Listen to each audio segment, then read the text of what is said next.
following is an Operation Podcast production. Looking good, hey. We looking good, hey. We looking good, hey. Like, that we can vehemently disagree with someone's ideology and yet still passionately pursue their humanity. I respectfully disagree, Justin. I was like, all right, how do I help people have these difficult conversations? Because it seems like we're continuing just to be more and more divided. So for me, it's coming back to the heart of people, that no matter who a person is, no matter what they believe, no matter how they identify, no matter what their background is, that they're worthy of value, dignity, and respect. We know when we've disrespectfully agreed because internally we're like, yeah, I wouldn't do that. Or I think that's not a good idea. But then we don't say anything. Or how do we give people the heart to do this work that it just becomes a part of who they are? Not some transaction that they do in the midst of a disagreement, right? I want this to be something that they keep learning, they keep moving ever forward in their lives. How do we create less unhealthy competition and more healthy collaboration? This is Justin Jones-Fosu, and we're talking about how do we make progress in more respectful disagreements. So make sure you stay tuned. It's going to be awesome. This is Ever Forward Radio. I respectfully disagree, Justin. What a way to start off a title. What a way to start off a podcast. What a way to start off a conversation. Mm-hmm. And I think a lot of people, especially if they're the ones on the receiving end of that, you probably immediately go, all right, this is not going to be a fun conversation. We're here to talk about how to have difficult conversations in a divided world. Yeah. What do you mean by that? I can give you the macro. Macro being like this difficult, like all the stuff we have going on with elections, right? Territories, tribal situations, depending on where you are in the world, to what movie is the best movie, to, who's the GOAT, Michael Jordan or LeBron, which we both know the answer to that question. But like, there's just so much conflict, and I realized that a lot of people have started to lean out of difficult conversations rather than leaning in. And I've started to even notice myself doing the same thing. And so I want to challenge myself to enlarge my circles of grace, and having conversations with people I don't know a lot about or I disagree with. And then two, to equip other people to be able to do the same. Because I just think that, the statement that I would make in a lot of my presentations was that we can vehemently disagree with someone's ideology and yet still passionately pursue their humanity.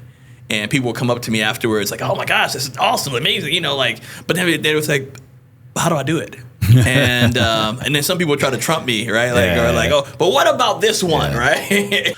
So for me, the book and the research and this mission I'm on is what's outpouring of people asking for more on that. I didn't plan on writing this book. Like I was never I think I plan on writing, the next book or Work to a Different Beat or something that, one of my presentations, but I just kept hearing that more and more. And so I was like, all right, how do I help people have these difficult conversations? Because it seems like we're continuing just to be more and more divided. So for me, it's coming back to the heart of people, that no matter who a person is, no matter what they believe, no matter how they identify, no matter what their background is, that they're worthy of value, dignity, and respect. If someone just clicked on this podcast, they're listening, they're watching, and they've never heard of you, me, or the show before, can you give them a reason why they should stick around? What lesson do you think they're going to really have learned by the end of this conversation? I think they'll learn practical ways to have conversations with people, family members, teammates, workplace, that will help build more bridges to people rather than barriers from them. I mean, the research is staggering. Like 66% of people feel like they've encountered some aspect of conflict within the workplace. How many hours are wasted to workplace conflict? How many family gatherings are ruined because we don't know how to have these types of conversations and or how to set boundaries in the midst of these types of conversations.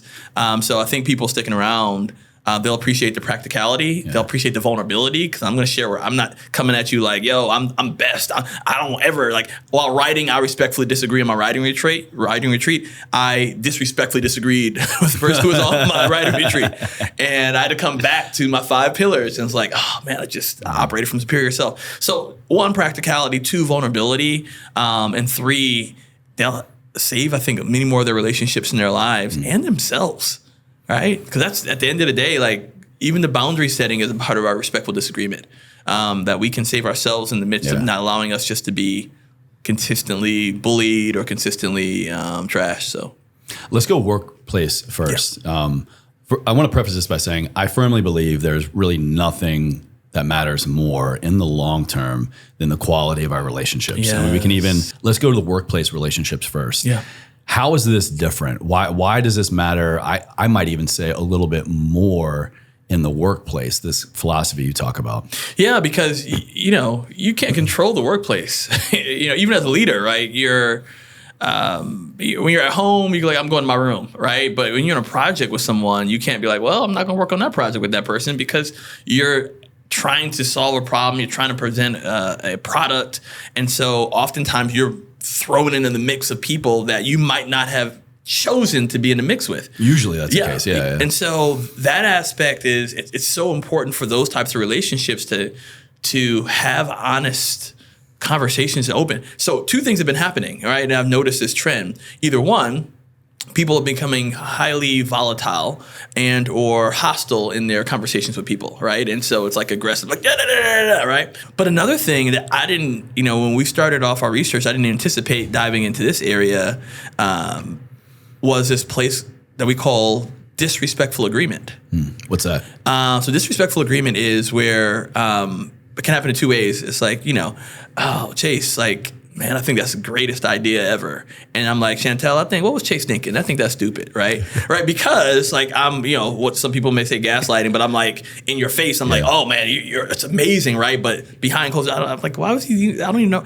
So that's first. Or the second, which has been interesting to explore, it's people who disagree but won't tell you. And not because they're trying to be malicious, it's because they may have been, grown up and when they grew up in their household, they were told like children should be seen and not heard, right? Yeah. Or groups that have been underutilized, under-resourced, that feel like there's a hard power dynamic. And so a lot of those conversations can be challenging. So I've also seen people disrespectfully agree just to keep the peace, to not rock the boat. And I get it and understand because I've been in those positions as well. But for me, this work is to help people like that to also have a voice and to gain a voice and to work through even issues of their own past to be able to have more respectful disagreements. When we disrespectfully agree, is it more so for the benefit of ourself and our agenda, or is it more so I'm throwing you a bone here just so that we kind of downplay the situation a little bit, or so that it doesn't escalate? Yes, it depends on the person. Yeah. Right. I've had conversations and interviews with people who they've done it not for their own self, but because they wanted to preserve the mindset of the person. Right. I've had a wife that we interviewed who she's like, I often disrespectfully agree with my husband because I'm the breadwinner and I'm the person in power. I bring in most of the income and I do this. And so I don't want him to feel less than right. And so I'll just kind of go along, even though like these disagreements are starting to build up until it gets to a boiling point. Right. Versus having the conversations in a way that's helpful, relatable, but it can also be received to the best of the ability. So I think it's not always a selfish thing, right? But it can be, right? Because there's some people who will disrespectfully agree because they're trying to hold all their cards to themselves, right? So I'm not going to tell you about this, and I'm going to badmouth you behind your back. Because I'm trying to get the promotion. I'm trying to be seen as a good person. I'm trying to be seen as a person who has the best information, right? And so I'm just going to insert these little negative things for you. So it depends on the person. How would you kind of advise somebody to take inventory, to think back maybe on the last hard conversation they had or didn't have and go, did I disrespectfully agree? Is there like a checklist, a litmus test to kind of become more aware of, is this really in my life and in my workplace? Yeah. I think we know when we've disrespectfully agreed because internally we're like, yeah, I wouldn't do that. Or I think that's not a good idea. But then we don't say anything. And then often what we can sometimes do is we can then beat ourselves up for not saying anything, right? Or I should have said that in the meeting. Man, I should. They opened up the door for me to share and give feedback, and I didn't say anything because I was afraid of what people were going to say, afraid of people going to think. So I think it's kind of going back and kind of listening to that internal voice of like, did you not say something because you were afraid to, or and this is the heart of the matter, right? Because you can give people like some practical tools for every conflict. There's a lot of great books on conflict resolution. That's not this book, right? Our book is based on how do we give people the heart to do this work that it just becomes a part of who they are, not some transaction that they do in the midst of a disagreement, right? I want this to be something that they keep learning, they keep moving ever forward in their lives about how do I become a person that leaves every interaction with a sense of value. So when people are assessing like that hard conversation and like, did I disrespectfully disagree? Did I disrespectfully agree? We know, and then sometimes we can sense when people kind of pull away. And sometimes even when people get defensive, right? Because I've noticed that, let me give you a practical example. So recently, I was talking to my wife, and we're talking about we just got married, so she's moving down, and from New Jersey to Charlotte. And I remember, like, I started noticing I was driving the conversations, right? I was like, oh, like what's the dates we're doing? We need a moving truck. What are we doing about the kids, right? All these things. And she started expressing some sense of feeling overwhelmed because there was shifts in her, shifting things going on at work and shifts as relates to her moving and all these things. And I realized I wasn't honoring that. And so as I got in the conversation, I started noticing getting contentious, right? And so it's like, now I'm contentious and she's contentious. She's getting defensive and she's like, I feel overwhelmed. And I'm like, well, we got a lot to do and plan. And I got off the call and I felt horrible. And ego in check. Because I was starting to operate for my superior self. Yeah. Even though you're trying to just assist, trying to show up, trying to, take leadership in a way, but it's really the method. 100%. And so I called her back and I was very solemn. Right? I was like, hey, baby. Hey, baby. Yeah, I was like the boys and men, like, hey, baby. Last time I saw but this is how you know you got an East Coast guest. How many minutes does it take before the first boys and men reference? But I remember calling her. I was like, yo, I'm sorry. Like, one, I'm sorry. And I asked, like, what would make you feel heard in this situation? Ooh, can you go back and say that question again, please? Yeah. What would make you feel heard in this situation? Oof. And she said that you'd listen to me without, kind of judging where things are, and that you'd really kind of hear my perspective. And so I asked her, I was like, hey, when you come back, when you're driving back from work, I'd like to just hear your perspective without me inserting my own, without me inserting my perspective, my opinion. I want to just hear what you have to say, right? And it took a lot of humility because I was already amped up from our conversation and realizing, like, man, I didn't honor her, didn't respect her in this moment, didn't respect her truth, her reality. Like, what if she's overwhelmed? What if I'm just adding to that overwhelm by continuing to drive, even though I have a good intent, but my impact is horrible? So, those are practical things, right? Just in the everyday moment of, I knew in that moment I sucked. Yeah. And I had to rectify it. So, yeah. Do you think there's more work to be done on this subject matter for men compared to women? Because I feel like in that story, at least in that example, male natural tendencies, at least I hear in your story, and I can recall a lot of interactions with my wife and other people. We're trying to problem solve, we're trying to lead, we're trying to drive, we're trying to I hear a problem, let me work on a solution. But that's not always what the situation needs or the other person wants. If I spoke from macro, because I think every individual is different, because I think different people have feminine and masculine energy, but of course. I do think, that's a really good question. I think that it happens on different sides, right? Based upon how society has conditioned us, right? So I think men have been many times conditioned to be those problem solvers, to be those people who are coming to the quick solution. And so we can operate easier in that because of how we've been conditioned, right? Versus at times from a macro sense, women, have normally been considered nurturers and relational. And so people that are just about getting along. So men at times are encouraged to be, callous, to be like cutthroat at times, rigid, to be competitive, right? Rather than women are taught at many times to be collaborative, to work together, right? And so I think how disagreements occur might be different. So you might see more aggressive disagreements from men. Rather, you might see more disrespectful agreement from women. From a macro perspective. Right. And that's just been the conversations that I've had where, like, when I was talking to one of my people I interviewed, Darcy, she was like, yeah, like a lot of women can struggle with this, not only at home at times, but in the workplace, right? Because of if you're aggressive, you're called to be, right? But the same aggression that a man could do, right? Especially in the workplace, right? But the same aggression that a man could do, it's seen as, that person's really competitive. Go getter, right? And so team player, team player, right? Like a person's passionate, right? No, they're just being a dick, right? I mean, I think there's a lot of people probably camouflage selfishness with being a go-getter. Yeah. Especially in the workplace. Yeah. Yeah. No, I would agree.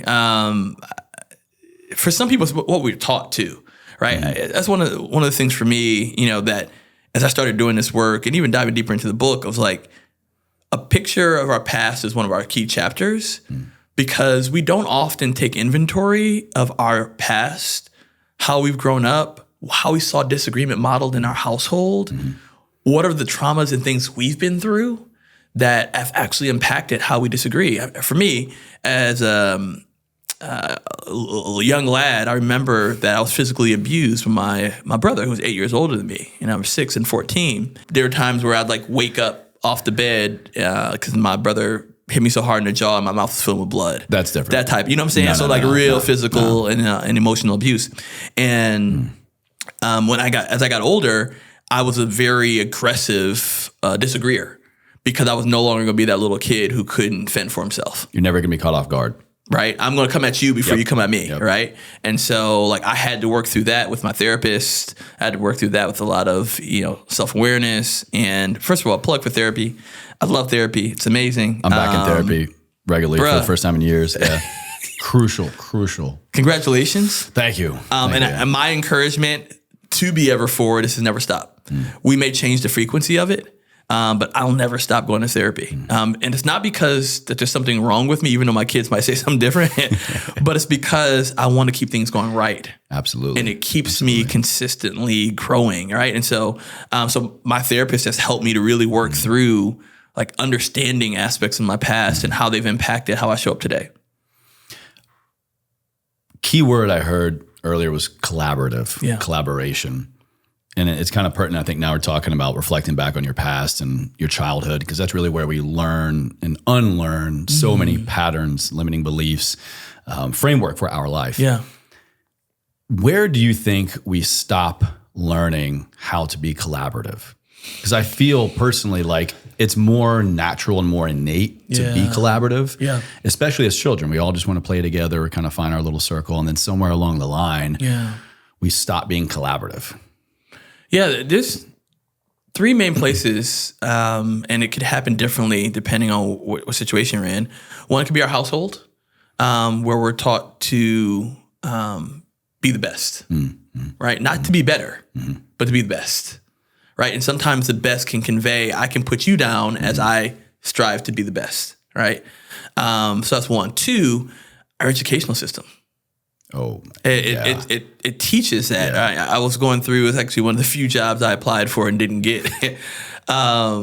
But it's an organization, and Harvard guy, and he brought us in to do an experiential interview. And it's a really profound experience where he gave us I forgot what these things are called, for lack of better terms, some people call them Chinese balls. Yeah. They're kind of like the heavy stainless steel balls. Heavy stainless steel, right? And so, so he stress relief balls. Yes. He puts in groups, right? So it was 3 groups, and he was like, okay, what we're going to do is I want you to see how fast you can do this and then reverse it and then use your non-dominant hand and do it and then reverse it. If you drop it, you're out, right? And we'll see who wins, right? And so the groups, I naturally won my group. And so we're doing it. We're trying to psych people out. And we're like, oh, yeah, you can't do it. Oh, you can drop, don't drop it. No.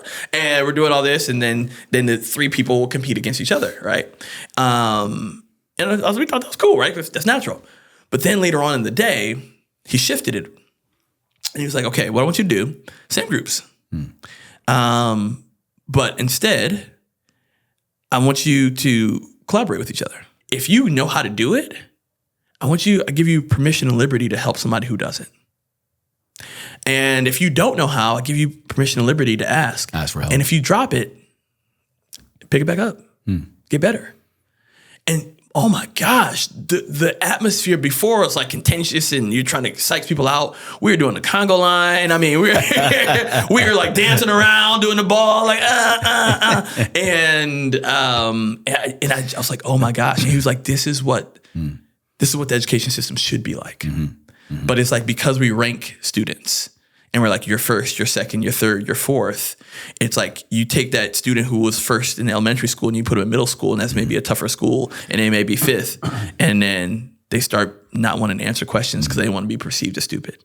And then you take them to high school, you put them in the best high schools, that number one student from middle school, and now they may be not as smart as they were from middle school, and now they don't want to answer questions. They stop raising their hands because they don't want to be perceived as stupid. Then you take them to college, and it's like all the way to the workplace, right? About promotions and things. And his message was about how do we create less unhealthy competition and more healthy collaboration?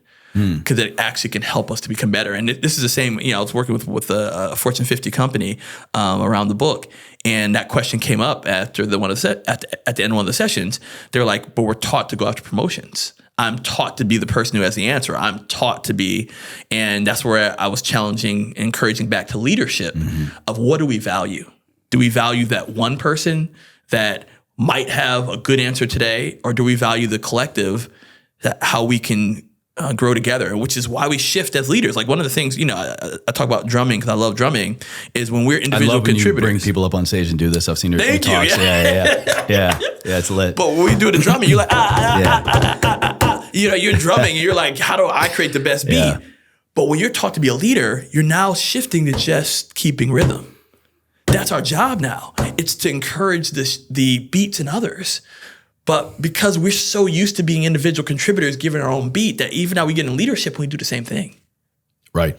And so that's one of the things that from a workplace perspective, we need to do a better job of creating that space where we talk a lot more about collaboration, where we ask the questions about friction, where for me, I say this for leaders and myself and my own team, I'm like, I want you to prove me wrong.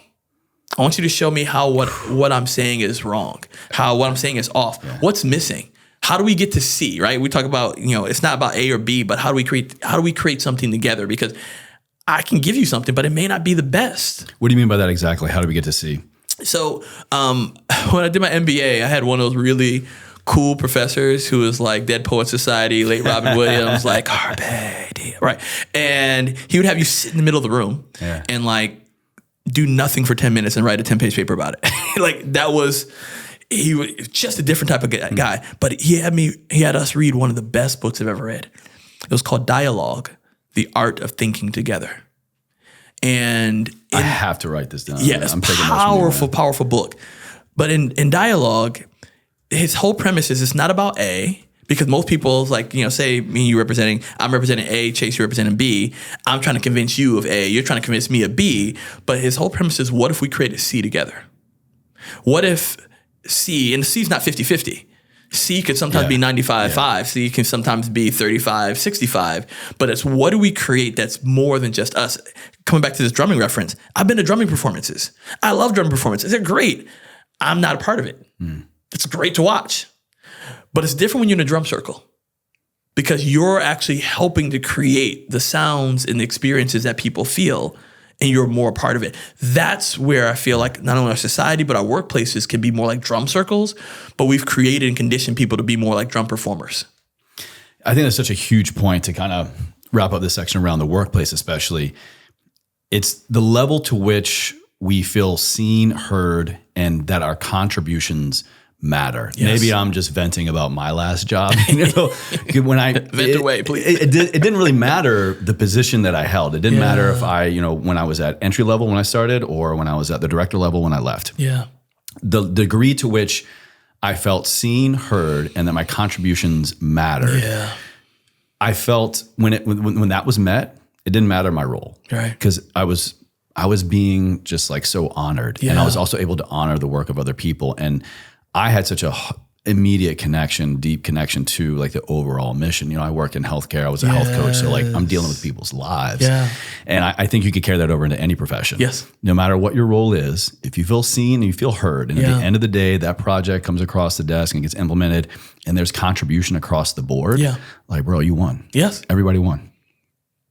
I agree. And that's up to us as leaders and companies to create that space where people feel that aspect of contribution value. It's up to us to start breaking down some of those silos of, this one person performs, right? I love Brian Peck. Brian Peck was, I did an internship with Enterprise Rent-A-Car right out of high school. And I remember Brian Peck was not the best salesperson. Brian Peck was not the best person to sell the insurance and all this kind of stuff. Brian Peck was the best relational person. Was he the founder of Enterprise? Or No, he wasn't. So Brian Peck was my branch manager. Excuse me. Okay. So he shout out Brian Peck. Shout out Brian Peck. You're dope. But Brian Peck, he had the most other branch managers that came out of his branch. Not because he was the best, but because he created a place where it was collaborative and that people thrived. And so people were willing to help others.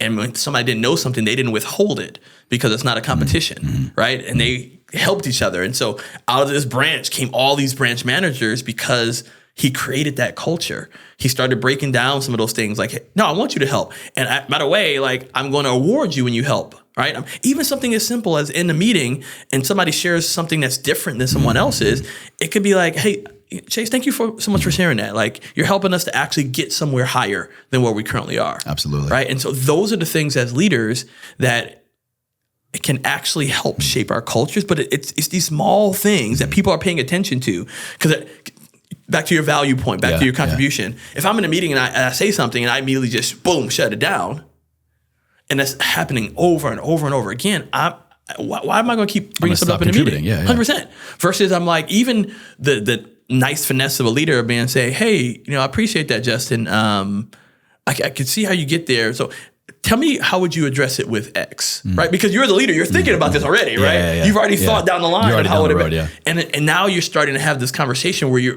people feel like what they're sharing is actually being taken seriously. No one expects that. Well, most people don't expect that everything they say is going to be the thing that's implemented. They just want to know you're taking it seriously. So I agree with you, man. We got work to do.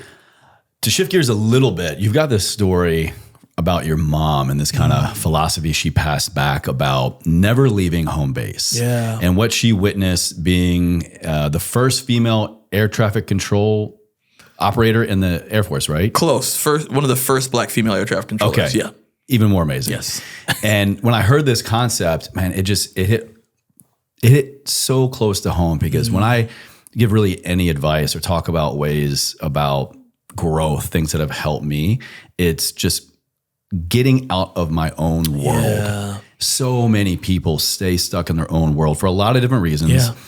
Nature, nurture, privilege, socioeconomic status. But I believe at the end of the day, it really comes down to choice. Yeah. People choose to stay stuck. Yes. Quite literally geographically. Yeah. And not knocking anybody that stays in their hometown and their own zip code, but just get out a little bit. Yeah. Go out of your world and see the rest of the world that's happening. Can you kind of expand on us for us, please, the story of never leaving home base and why it matters? Yeah. So what I loved about my mom, we think we're so smart. And as I wrote the last book in this book, you start, I'm pretty smart. I know what's going on. And I started realizing, where did this come from? Like, where did this whole philosophy of kind of learning about people, respecting people, and it came from my mom. Because when we were young, I remember growing up and we didn't have a lot of money. I had a stint of being unhoused and being on welfare. And I remember like my mom would still she took us to Salvation Army, get our clothes before it became cool, right? And we'd go get like sweater vests and bow ties, because she was trying to create a Boyz II Men group. Before Vintage. Yeah, was right. There, right? Boyz II Men back again, right? Second reference. I'm a Cooley High Harmony guy. Yeah, right. Oh, then. But I remember that we would go to Oktoberfest and we would go to Polish festivals and Hispanic Heritage Month events. My mom would take us to these events and even stuff that we disagreed with. And I was like, why are we even here? And I remember when I interviewed my mom for the book and asked her this question, like, well, what brought you to this place? And she was like, Justin, like, there were times where I was stationed in Japan, so my mom talking, for 2 years. And she was like, there's some soldiers who in that same 2-year time frame never left base. We call those, or at least in my time in the Army, we called them barracks rats. Yes. Yep. And I didn't know that term, but thank you for sharing that. But like they just never leave. They never leave, right? And they had the ability to, right? There's some people who don't, but they had the ability to. And she was like, I never want you and your brother to be like that. To never leave, to not leave your home base, not get to experience the beauty of the people and cultures around you.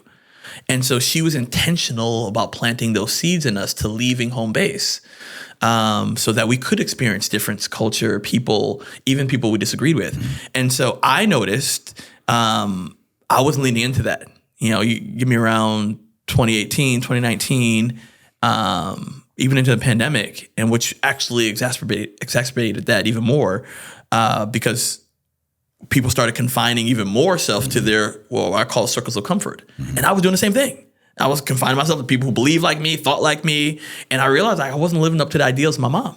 And so I created this concept called, at the time, it's called the 6-month challenge that we now call the Circles of Grace challenge, which is a very practical way to lean into this, is every 6 months, and now I sometimes vacillate between 6 months and a year, I challenge myself to identify a topic or area that I want to dive deeper into. And so I go to events, I engage in experiences, or I engage with people, and either which I don't know a lot about or I disagree with. Is this at random, or you just kind of, you realize I don't know a lot about this and so I'm going to dive deeper, or do you kind of just pick a place on the map and go, I'm going to go to this conference? Yeah. So no, it's an area that I want to develop and grow in, right? Okay. And so it could be something that I just don't know a lot about or something that could be antagonizing for me.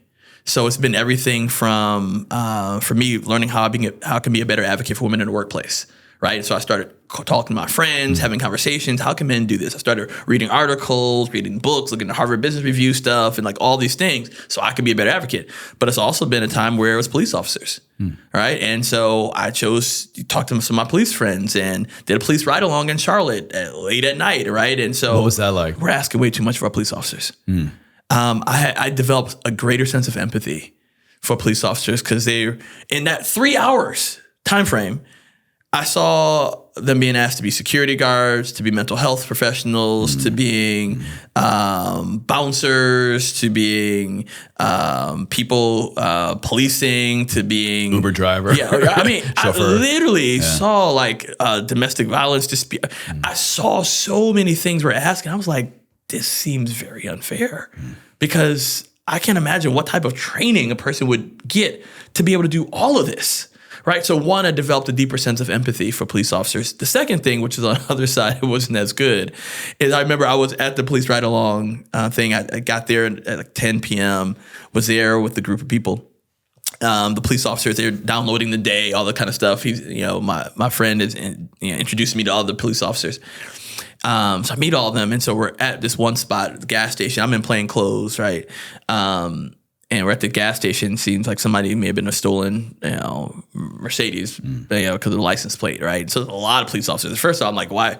There's a lot of police officers for stolen license plate. There's like 5 or 6 cars there, really? And I'm just like, why are the police officers? So I'm just standing over here talking to the police officers in my, my puffy coat and my northeast, and it's regular clothes. And one of the guys, he's like, hey, you mind taking your hands out your pocket, please?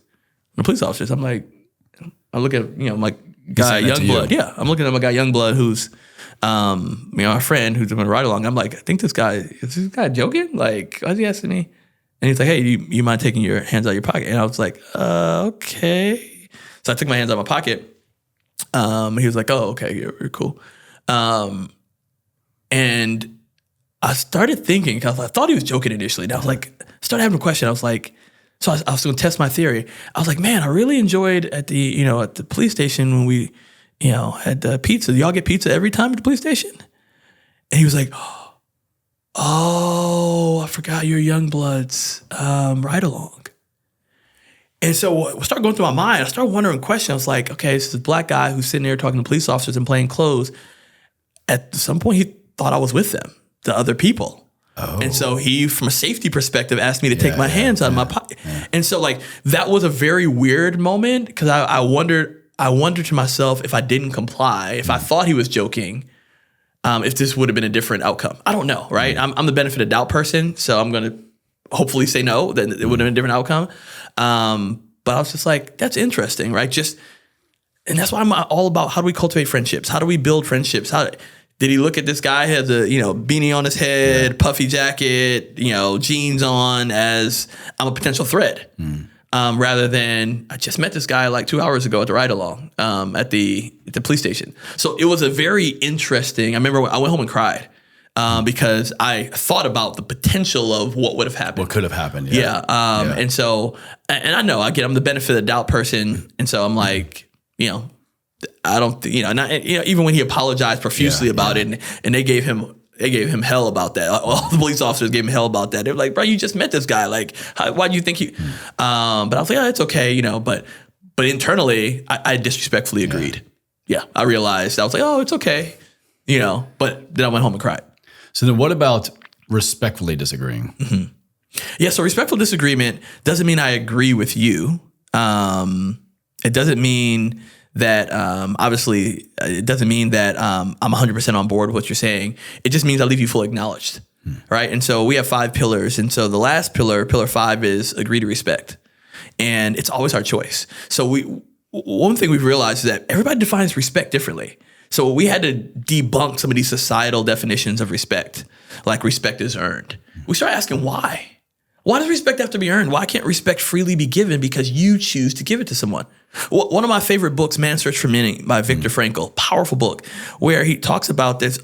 You always have a choice, right? This is a guy who's a Holocaust survivor. And in the Holocaust times, he's talking about, I still have a choice, no matter in the most horrific of times you're going through, I have a choice of how I choose to respond. And that just blew my mind. And so even with respect, we have the choice to give it to people, period. How do we give it to people? We fully acknowledge them, right? Let me give you some examples. You may say something that I may disagree with, and I have 2 choices. I can either share with you that I disagree with you, or I don't have to, right? Sometimes we feel like we always have to say something. We don't. So if I choose not to, Chase, I want to say thank you so much for sharing your perspective. I've never heard that shared before. I just fully acknowledge you. Chase, you mentioned 3 things. Number 2 is something that's really interesting. Can you tell me more about that? All right. Wow. I can tell this was a hard conversation for us to have today, Chase. I really appreciate you leaning in today. And those 3 things, I never once said I agree with you. But I acknowledge that you shared. I acknowledge your perspective. I fully acknowledged you. And that's one way. We call it the 3FA framework, right? That I can fully acknowledge you, whether I 100% agree, 100% disagree, or partially agree. But I can always leave you fully acknowledged. Now, Zhan Zhao, Stanford professor, she came up with thank you because, right? She's like, I can say thank you because and tell you why. But she's like, we normally say no because, right? No, because I think you're stupid. No, because that's a dumb idea. No, because we want to be heard. And so our point driven. Yeah. So we can always fully acknowledge someone. So that's the place of choice of respect, is that I can choose to respect you. So is there a better time and place to say nothing then? Or is there always room to say something in this kind of lens of respect? Yeah, that's a gray space. And it's going to be up to that person because everybody's built differently and things matter differently to people. Someone was talking to me about, say, afterlife, right? I think they were bringing up something about why they believe that we come back as like butterflies and different things like that. Now, that's not something I believe. But as I was listening, I was practicing my power of 3. I was listening to the 3rd degree. I was like, tell me more about that. Or, when did you first come to that understanding? And I was just exploring and getting a better understanding of their perspective. And I was like, hey, thank you so much for sharing. That's it. I didn't have to say, well, let me tell you what I believe, right? Because one, it wasn't that important to me, right? In the sense of like, why do I need to share what I believe? It's not about winning, right? And that's what unfortunately, we come to these conversations that I have to win rather than just having a conversation, having a dialogue. So it wasn't important to me. But when it is, when something is important to you, there's two important things that I would encourage people to consider. Number one is first asking if you can share your perspective. And I know that's countercultural to our society today. Well, I don't have to ask. I can just go on social media and post what I believe, right? And that's one of the challenges and dangers of social media. But as you're engaging with real people, I may say, hey, Chase, thank you for sharing your perspective. Like, I better understand how you got there. Would you be open to me sharing mine? Why does that matter so much? Yes. And also, I love how you kind of put that as the first thing. Yeah, because two things happen. One is I'm allowing you psychologically to open up to receive what I'm about to share, right? And so you're now making a decision and you are essentially in control. I'm not being told anything. I have given you permission. Correct. Given you permission Yes. to kind of reciprocate. Yeah. Now, normally people say yes, right? So if they say yes, now I'm sharing, but I share with what in the research of conversational receptiveness, they talk about hedging your claims. So I'm not going to say, well, I think always this happens. I'm like, normally one of the things I see, right? So hedging your claims has been proven to be a part of great conversations. But if you say no, why am I wasting my breath anyway? Right? Who says no? Yeah, I've had people say no. And it's normally people they've just spent about 15 minutes telling me about their perspective and they've gotten amped up about it. And so if they feel like I'm going to have a differing perspective, they don't want to hear it. That's got to just be narcissists. It could be, or it could just be people who may have had a really challenging situation earlier and they're already amped up, right? So a lot of things impact people in different ways. So I'm not going to speak to that, but help us navigate when someone says no. I'm going to tell you old Justin and new Justin. So old Justin was like, fine then. All right. Well, who cares, right? And I would burn the bridge, right? I was like, well, cool. All right. You don't want to hear my perspective? Then we don't need to talk anymore. Newer Justin, all right, is still something I'm working towards, so I'm not perfect at this. I try to keep the bridge open. So if you were to say no to me, Chase, I'm like, well, thanks. In the future, I'd love to share my perspective. If you're ever open to hear my perspective in the future, I'd love to come back to that. So just let me know. Now may not be a good time. So it's kind of detaching from the present and just trying to think about an opportunity down the road to revisit this. So it's really kind of, I think, de-escalating the emotion in the situation and being able to see like, oh, it might not be now, but there is a potential future where this could happen. Yeah, because think about it. If that person's ramped up emotionally and all the things are going on in their brain, right? And all the things are happening and they're moving to this fight or flight. If I then reinforce that with, well, forget you then. Right. Then even if they wanted to come back, it's going to be so much harder because of ego. You kind of just sealed that. Right. You're like, okay, all right. And they're like, all right, cool. I'm good. That's the last thing they're going to remember. That's the last thing you're going to remember. But that's really powerful. If you think about, let's say you told me no when I asked permission to kind of talk back or to tell you my side. And then I immediately left the situation by thinking future. Yeah. You're going to remember that instead of just us parting ways and just being stuck in our ways. Yeah. Because I may feel, and again, I can't control anybody else, but I do want to create a space where people feel that they can come back.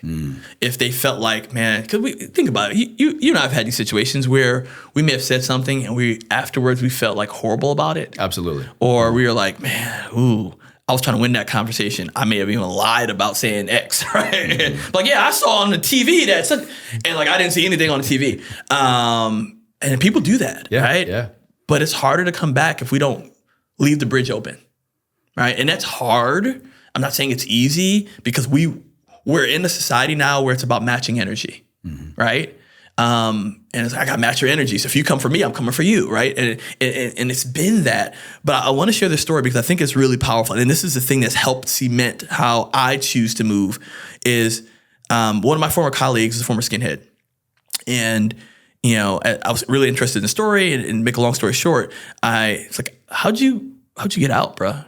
And for those who don't know, skinhead is misogynist, racist, very, very harmful views on many things. And he was like, Justin, I loved when people called me names. He's like, I love that fueled me. He's like, we love that when people like are calling us misogynist and bigot. Like, you think that does something to us? He's like, we love that. He's like, the seeds of change that were planted in me were the very same people that I disrespected and demeaned who still chose to respect me. And he's like, they'll never know that. Wow. Yeah. He's like, they'll never know that because like that's not his circle. But he's like, finally got to a point where he couldn't compute continuing to disrespect the very people who were choosing to still respect him. And he was like, those were the seeds of change that actually were helpful catalysts for me to shift. Damn. So what if in our conversations we're simply seed planters? It's not about that moment, but because we're in a microwave society, we want for you to change your perspective because I said something right now, rather than saying, well, maybe I'm just a seed planter for this person. That's the mindset shift of I need to want to be right now versus being the bigger person and going, I have an opportunity to still make this situation right, or at least get us to a collaborative, not even us, this person and any opposing viewpoint, to a collaborative perspective by me choosing to do that instead. Yeah, I agree. Yeah, that's how you win. That's how you win, I think. Yeah, I mean, and then when you realize, like in that moment, I've shown that person respect. Yeah, right. Yeah. It's not because they deserve it. And how often do they maybe get that? Right. It's not because they earned it. It's not because they showed it to me first. Yeah. It's because I've made a conscious decision that they, as a human being, are worthy of value, dignity, and respect. You also have this point about seek to be more interested than interesting. Yeah. Ooh. I love that. Woo! I love that. You might Chantel, I'm telling you. Walk us through this concept because, I mean, immediately that hit. I dropped it in a quote here. Yeah. The reason this is so important, and again, back to your point about nature and nurture, I don't know which came for me, but I hate networking events because they feel very transactional. It's what do you do? Where do you work? Right? Which is really, what can you do for me? Correct, right? Yeah. And so I have fun. I start creating these fictitious stories of like what I do. I'm different things to different people. Sometimes I'm a stripper, right? I'm a custodial staff member. I'm a technology guru, right? Wow. I just start having fun, right? Because it becomes fun for me. But I enjoy conversations where it's transformational. And it's less about what you do and more about who you are. And so seek to be more interested than interesting. A lot of people are spending a lot of time trying to prove their worth to people, right?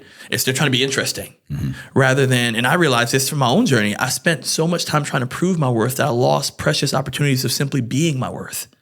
And you can't do both. If I'm trying to prove it to you, I can't rest in being. It's one of the reasons that a lot of people will talk about when you're taking pictures. Like when you're going on a vacation, like sometimes just don't bring out the camera because you can't enjoy at the same time you're taking the picture. I feel the same way at like concerts. I'm like, just be here. Yeah. Enjoy, like. Yeah. And I get it. You want to capture the moment, right? And I'm not anti-cameras or anything like that. Get a clip, but people that just literally drain their battery the whole time. I'm like you're living on a 7-inch screen when you got the whole freaking stage. And I did this. I recently did a 5-day backpacking trip in Patagonia, and I told myself one day is going to be a camera-free day, right? And I didn't bring out my camera often. There's some points, and man, I almost regretted that decision because I don't know, it was called the French Valley. And it was the most picturesque thing that I said. But guess what I had to do? Because I said no camera day, I sat down on a rock, and for 30 minutes, I just was present. Wow. Just taking it all in. Just taking it in. I was burning the image in my eyes because I was like, I don't have a picture of it. And it was one of the most memorable times of the trip because I was just present.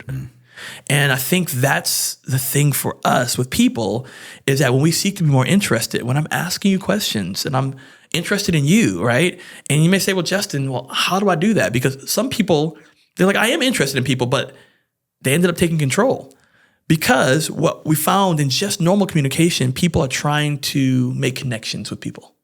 So if I said, hey, Chase, I had this really great steak, I went to this awesome steak restaurant yesterday. Well, most people's response is, but have you been to this one? Yeah, but let me one up. Exactly. Right. Yeah. And it's not intentional, but it's like, oh, you went to a great steak? Yeah. I did too. Versus saying, well, what made that steakhouse the best for you? Oh, well, da-da-da-da. Oh, but that's what we call the power of 3. So back to the point where I said, well, be helpful, practical. We listen normally to the power of 1 or power of 2. where power of one is like, how are you doing today? Oh, I'm great. Oh, I'm great too. Power of one. You stop. It's done. Power of two. How are you doing? How you doing today? I'm great. Oh, what makes you great? Oh, I heard this interesting bald head speaker. I remember that bald head speaker. Power of two. Versus like, how are you doing? I'm great. What makes you great? Oh, I heard this interesting bald speaker. What made it interesting to you? I've just gotten to the third level, and we've conditioned people in our society that we're so surface level in our conversations that people don't even think, most people, that people really even care. So what if we chose to take the position to seek to be more interested in people, to hear people's stories, to go out of our garages, our condos, our apartments, and say, hey, like, I've seen you here a couple of times. Hey, what brought you here? Are you from California? You from New York? You from, Charlotte? Like, oh, and start having these conversations. And if you don't know what to say, use these 3 words. Tell me more, right? Because oftentimes people stop short of telling you everything because they're like, well, did I talk too much? Was it too much? Or, yeah. Right. So tell me more, or tell me more about that. So those are ways I think we can practically seek to be more interested. Power of 3, tell me more, to allow a person to really share fully. Can you share with us a recent example or a more top of mind example when you yourself have been the most challenged to implement these things that you talk about and help others do as well? Yeah. And so I'll give you a recent example. I remember I talked about when I was writing the book, and I disrespectfully disagreed with Daryl, who was working on his book at the time, and we were on a writing retreat. And it was a situation around food. And, he had done something, if I recall correctly, he had thrown away some food. And I was like, what? Like, what are you doing? Like, 'cause I grew up, poor, we didn't have a lot of money. We don't throw away food, right? We eat leftovers until the leftovers are gone or until there's mold on it, right? And so I was like, bro, like, why you throw it away? He's like, well, I didn't really like it. It was like, it was good yesterday, but it's not as good today. Yeah. And I was like, bro, like, eat that food. Like, for real? Like, and so then I started noticing I'm operating superior self. I didn't know it yet, but I started operating superior self. So I'm like, oh man, when I was growing up, we didn't throw away food, right? Because, we didn't have a lot of money. And then I started challenging his parenting. So not directly, right? But all this stuff as I play it back, I'm like, so do you let your kids throw away food? Right. And so now in my brain, I'm having all these thoughts. He's a bad dad. He's not teaching well. He's a waster. And I, in the moment, I see him getting defensive. Right. And he's getting super defensive. He's like, I didn't know, like how I grew up is different, and we stopped the conversation. I don't know how it stopped. But I was like, not too long after, probably like 5 or 10 minutes after, I was like, Justin, you were just operating superior self. And I was doing research on that, right? Superior, inferior, and equal self. And I was like, what would it look like for you to operate from equal self? And I was like, ask more questions. And so I went back to Daryl after our break. And I was like, hey, I'm sorry. Because I realized that I didn't really hear your perspective. So like, what was food like for you growing up? Right. So we started talking and I started asking more questions, engaging the power of 3. We had a better conversation. And he even came to the place where he was like, well, maybe I can rethink that. Right? Well, maybe how I treat food with especially my kids could be different. And it's because I chose to be humble and to apologize and to also hear his perspective. And why was that so challenging for me? Yeah. Because it was a trigger. It was about you, not him. I remembered how I grew up. Yeah. I remember the pain I felt. I remember being hungry. I remember, wondering where food was going to come from, And so that wasn't my whole growing up, but there was those moments where I was like, all right, how am I going to mix ramen noodles and hot dogs again? Enough to still be with you in that moment. Yeah. And so... And that's where I think a lot of people struggle in their disagreements, is because sometimes if you don't care about sports, Michael Jordan, LeBron, you're not gonna care, right? Like, who cares? You can tell me whoever. But what if you went to the games with your dad, right? And then your dad passed, and that was your dad's favorite person. Yeah. All right. And so now you're really into that conversation, and it's not really about that conversation. It's about something else.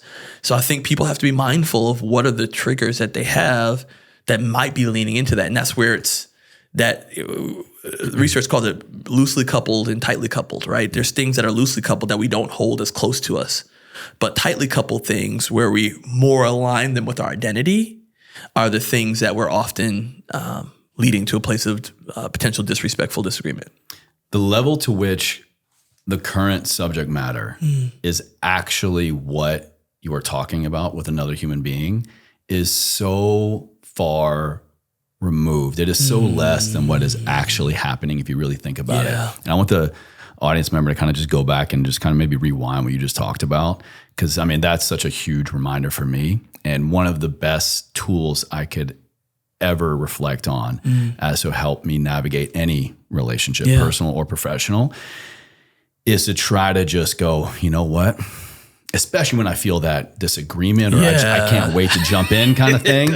It's like, you know what? Everything that has happened to this person, to them or for them, up to this moment is presenting as this subject matter. Wow. It is not just about, I hate this mug, I hate this cup. Right. And that's been a powerful shift for me the last few years. Brother. Yeah, I mean, I think, one, you're brilliant because I think that's a dope thought. Thank you. I can't take credit for it. I learned from some amazing people like I've sat across from here today. Yeah. No, I think one is brilliant. It reminds me of one book that I dove deeper into for the research of the book, and that was called What Happened to You? By Oprah, and I forgot Doctor or something.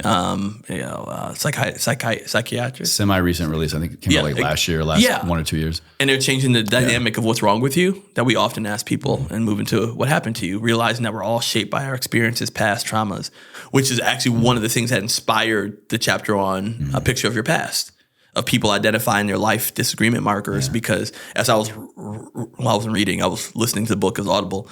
As I was listening to the book, I was crying because it was making me realize, like, wow, like I was thinking back to stuff that's happened to me, right? That has shaped who I am and why I am and how I show up. And when we come to that place of realizing that everybody has those moments, to your point, it helps us to have a deeper sense of empathy, which is, we may not get there, but like one of the reasons that helped me to forgive my dad, right? Because him not being in my life, I was like, what's wrong with you? Until I had a great therapist and a Leadership Charlotte cohort that challenged me to turning my confrontation into a conversation. Ooh. And I went to hear his story instead of going to confront him, I better understood what happened to him. The next time anybody wants to go confront somebody, think about what Justin just said and do that instead. Choose to go, I want to hear your story. Yeah. Help me understand versus listen to me. Yeah. It's these subtle little cues that will pivot your life in such a incredible trajectory you can't even imagine. Yeah. Well, Justin, I got to ask one final question, man. Yeah. This has been incredible. Thank you so much for making time here for me and Everforward Radio today. Thank you, bro. Before we get to the last question, remind the audience where they can go to connect with you, get the book, learn more about what you got going on. Yeah, you can check it out at howtorespectfullydisagree.com. That's the website for the book and all that stuff, and the company's workmeaningful.com. So, but I love LinkedIn, Justin Jones-Fosu. I'm on there all the time. So. And all this will be down in the video notes, show notes for everybody.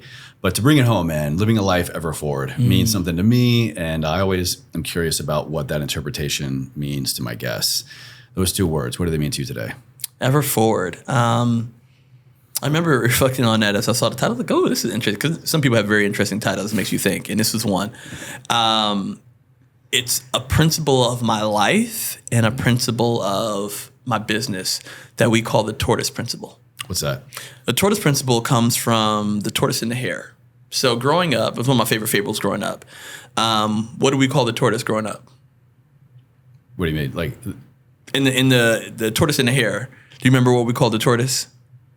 The slow one, the loser? Yes. The slow, right? Yeah, okay. Yeah, we I'm call trying it to read tortoise too much slow, into right? it. You're like, man, am I trying to... Is there a different name for the tortoise? Is this metaphysical? Right? But no, we call the tortoise slow. I was like, all these years, we've gotten it wrong. The tortoise wasn't slow. The tortoise was strategic. The tortoise was ever forward. We only call the tortoise slow because we compared it to the hare. Yeah. And we saw what happened with the hare. And so in our lives, there's a lot of people who are exhibiting what I call hare behaviors, where it looks really good initially. It's very flashy. It may, they may even change their social media picture, right? Like, right? But there's no long-lasting substantive change or growth. Mm-hmm. So for me, ever forward means being the tortoise. It means strategically moving forward, plotting forward. It doesn't mean you're slow. It just means you're moving in a pace that's sustainable and that you're consistently, steadily making progress. That's ever forward to me. I love that so much. There's never a right or wrong answer, I say. I appreciate that interpretation. Yeah. And it could not be more spot on for kind of where I'm at recently, the last year or two, with this, my own new personal reinterpretation of Ever Forward. Yeah. I shared with you the story, kind of behind it, my dad's mantra. And it for years, it was this because I needed it to be, because I had not yet learned how to slow down and process and sit with all of this and outside of therapy. Yeah. Ever Forward, there's a lot of power and momentum in taking action. Yes. But there's a difference, an incredible difference in moving forward because you can versus moving forward because you know why. Wow.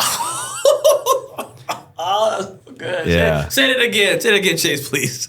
The difference between being able to move forward because you can and moving forward because you know why is everything. And I'm fully... Well, I don't want to say fully. There's always room for more, right? Yeah. But I am so much more in knowing why. Yeah. And I love being the tortoise right now. Yeah. It is smoother sailing. Yeah. And there's so much more clarity. And I've used this analogy before. For years I was ever forward.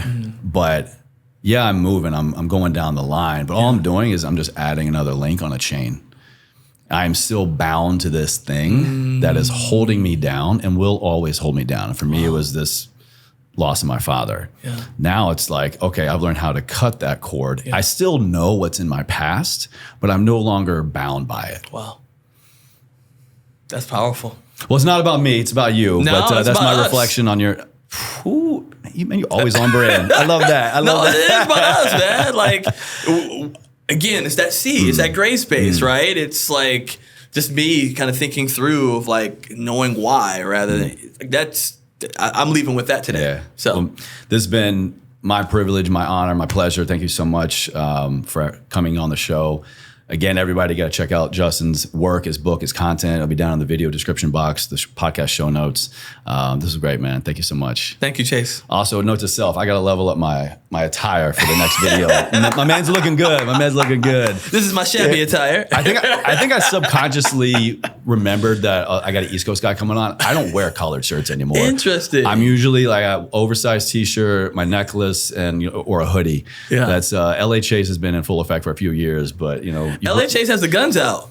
Well, I saw your video. I thought I had to. Wait, let me bring my jacket out. You know what I'm saying? I'm watching that TED Talk. I'm like, man, I got to start doing some bicep curls. Shit. I haven't gone to the gym yet today. I'm going to go later. I promise. Oh, man. All right, before he shows off anymore, I got to kill it. All right, so last thing I could get, please, if I could get a little intro, just, I'm going to have you look right in this camera. Yeah. Introduce yourself. Keep it kind of, brief. Introduce yourself, name, title. If you want to put up the book, that's totally cool. What? Yeah, 15:30. And then just close with welcome to Ever Forward Radio. This is Ever Forward Radio, something like that. Awesome. And while you're doing, actually, I'm gonna grab my camera or my phone real quick. Yeah. I'm gonna get a little just behind the scenes. Awesome. And I also want to make sure we get something with us, just talking. If Chantel, oh, sure, tell me when you're ready. Hey, what's going on?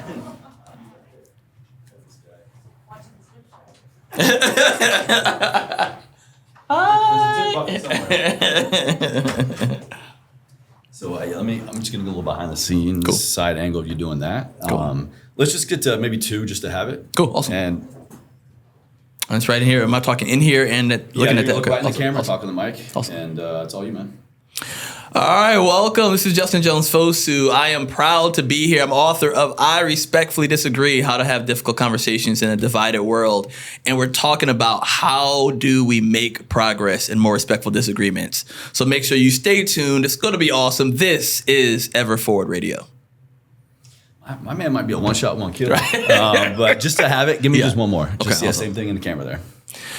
Hey, what's up, fam? This is Justin Jones-Fosu, author of I Respectfully Disagree. This book right here, hopefully you respectfully agree that it's good. But I am so pumped and excited to share these principles. And please make sure you stay tuned because we're making forward with Ever Forward Radio.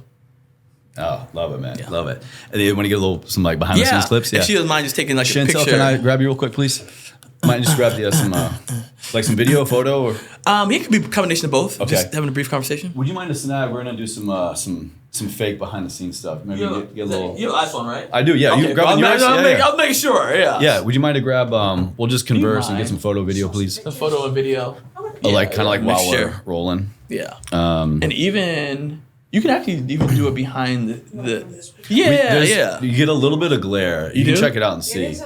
You get a little bit of reflection. They're kind of behind the camera. Yeah, so you can kind of see. Yeah. So we got fake time. How many have you done? A lot of other podcasts while you're on this trip, or what else are you doing? Not on this trip, but most of my podcasts are just virtual. Yeah. Okay. Do you do a lot in person, or is this? No. This has been most of the people are just doing them by Zoom. Yeah. So I have my. It works. I have my little thing. Where's my thing here?